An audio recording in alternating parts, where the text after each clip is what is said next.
Hello guys, this is Siddharth and welcome to my YouTube channel Siddharth Lecture.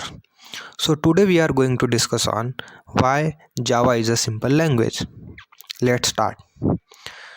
Java is a simple language because of 2 points: learning point of view and a developing point of view. At a learning point of view, Java is a simple language because Java syntax is very simple. It is easy like a C language and provide a programming convenience that reduce complexity and better to understand.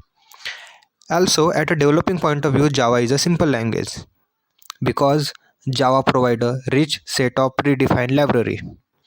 The development will be faster because of this huge predefined API, and easy because we don't need to write extra code. That's it.